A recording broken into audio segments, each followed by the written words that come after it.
All right, guys. So we have some really, really interesting numbers here from CNN, which goes to show you the problem with Trump and the Republicans right now is they are, without a doubt, overreading their mandate, right? By the way, when all said and done, the popular vote margin is going to be like 1.4%, right? Razor thin.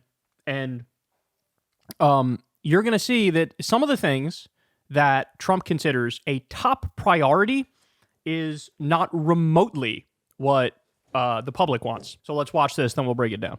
In a word, they think it's a terrible idea. Terrible, terrible, terrible. To pardon the January 6th protesters. Here we go. Pardoning for the January 6th protesters. Oppose it. 64%, about 2/3 of Americans oppose it. Just 30% favor it. And more than that, this Ipsos poll asked, should he prioritize it to be like the first thing he does when he gets in office? Just 1% say it should be Trump's top priority. So in other words, Trump himself has said, we're going to do this on day one. We can do this on day one. Only 1% of the country says Trump should pardon the January 6ers on day one. That it should be a top priority. Just 1%. And 30% in the country favor it in general. That is super low. In a word, it's a terrible, terrible idea. I guess that's two words, and then idea is a third word in there, for Trump to pardon the January 6th protesters. Even among Republicans, it's only a slight majority. Of course, usually Trump gets, 80, 90% among Republicans. In this case, he's getting less than 60% on the idea of pardoning the January 6th protesters. So no, voters really dislike it. How about this? Americans strongly dislike the idea of these pardons for the January 6th protesters. Yeah, when you see numbers like this, it's not just on party lines here. There's sort of bipartisan condemnation of the idea. Why? Why? Well, what's a word to describe the January 6th protesters? Patriotism. Patriotism comes in at just 33%. I think a lot of those who want those folks to be pardoned believe that they were patriotic in their actions on January 6th, 2021. But voters don't see it that way. How about insurrection, which is a word a lot who don't like the January 6th protesters say? Insurrection, 53%. The majority say that the actions on January 6th was, in fact, an insurrection. So the idea that there's opposition to pardoning them makes a whole heck of a lot of sense when the fact is most folks oppose the actions of the January 6th protesters, and most of them thought that they were taking part in an insurrection, which, John, is a very, very strong word. And yet the majority of Americans here, 53%, say that is a word to describe the January 6th protesters. Yeah, and when you look at this, right, when you look at it right here, you still see 64% oppose it. How then did Donald Trump get elected? Yeah, this is, I think, the most interesting little nugget here, right, which is Donald Trump tells you what he's going to do, and then he goes ahead and does it. So take a look here, which was, will Trump try and pardon the January 6th protesters? This was a poll that was taken before the election, and the vast majority of voters believed that he would. 81% said that he would try and pardon most of them. Just 19% said no, he would not. And of course, this 81% includes folks who are opposed to the idea of pardoning those January 6th protesters, yet they still voted for Donald Trump. I think what's going on here, John, is pretty simple, which is folks knew he was going to do it, and they just really didn't care all that much. Yes, they were opposed, but it was low down on these sort of list of important issues for them. There were issues that were more important. The economy, for instance, was more important. The idea, essentially, that Joe Biden's approval rating was only about 40%. Most voters thought the country was going in the wrong direction. So they were willing to look past some of the actions that they thought that Donald Trump would do in office, actions that they didn't like, for the things that they thought that he would do that they would like. And so they were willing to vote for him, even though they didn't like the idea and they thought he was going to do it anyway. That's just an interesting number. 81% thought he would do it. 64% opposed it. What that tells you, people just didn't care. People just didn't care. Donald Trump does a lot of things voters don't like, and they just don't care. And I think Trump knew that, and that's why he said it. So in other words, one, they're going to overreach.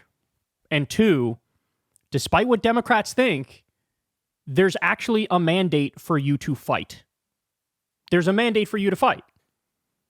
So, unfortunately, what we're seeing right now is literally the opposite, that Democrats are acting like Republicans genuinely and truly have a gigantic mandate. They're pretending that Trump won by like an FDR-like landslide, 10% or more, and you see so many Democrats bending the knee and cucking themselves to Doge and joining the Doge caucus. Oh, we can find areas where we can work together. No, there is still a tremendous thirst in this country for resistance. But I think the key part is it's got to be resistance along the proper lines. That's the thing. Resist along the proper lines, because his point is correct. So Americans felt like, yeah, he's probably going to pardon these people, right? Then they go, I don't actually support that. But they supported Trump anyway because they felt like the other things are more important, whatever it might be, the economy, the border, etc. And so they want you to resist. People want you to resist, and they want you to fight, but you need to fight along the proper lines. And this has always been sort of the problem with Democrats' approach to this, is they never quite figured out a way to resist Trump and garner support to counter him.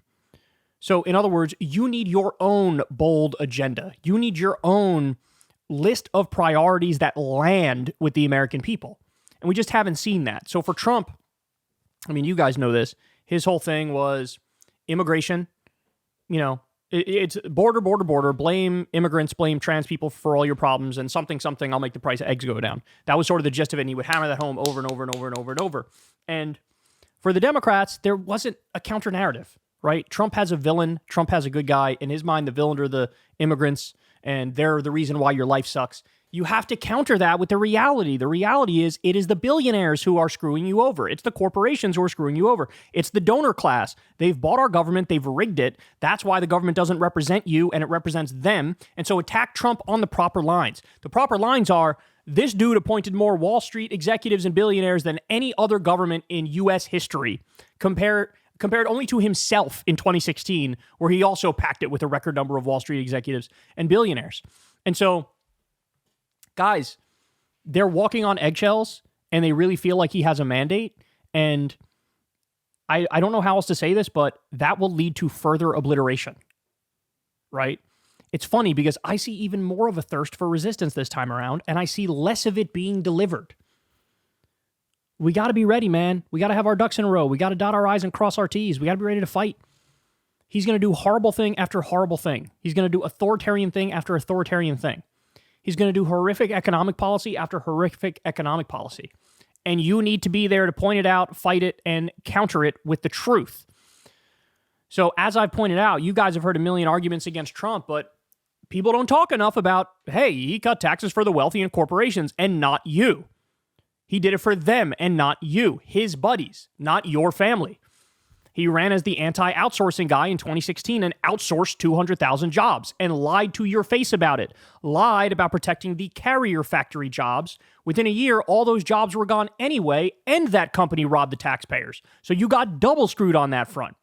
Under him, we lost 2.9 million jobs. 3 million people lost their health insurance. 3 million people. These are the things that matter to people. His Labor Department stiffed 8 million workers of overtime pay. You don't think that's an important fact that you should have told the public over and over and explain to them, we will protect your overtime and expand it. He is screwing you over and keeping it from you. By the way, another MAGA judge recently, swipe of a pen, said, 4 million people were supposed to get overtime pay under a new Biden rule. Axe that rule. Done. Over. Not doing it. MAGA judge did that. These are the things that people need to point out. These are the things you need to lead with, and don't be afraid to resist. Because it's this weird thing that happens. Like, after he won, there was this real sense in the air. People felt like, oh my God.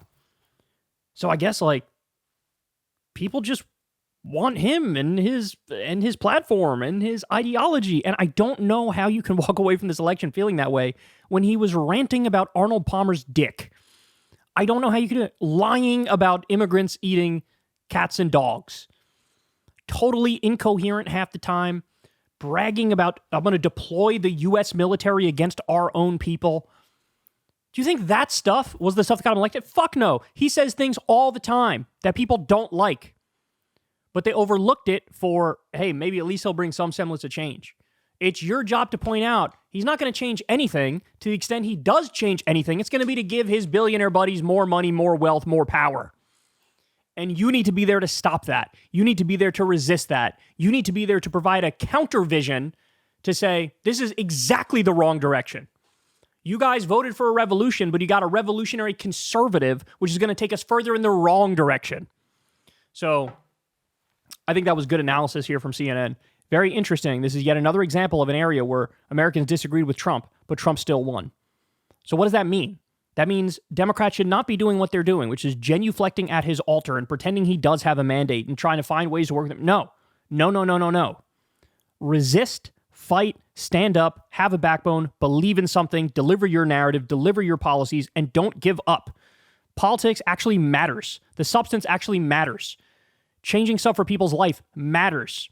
And right now they're acting like it doesn't. And right now they're acting like he won in a Reagan landslide or in an FDR landslide. And I will not abide that. No way.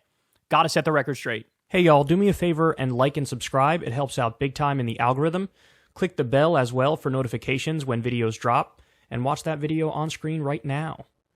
You know you want to.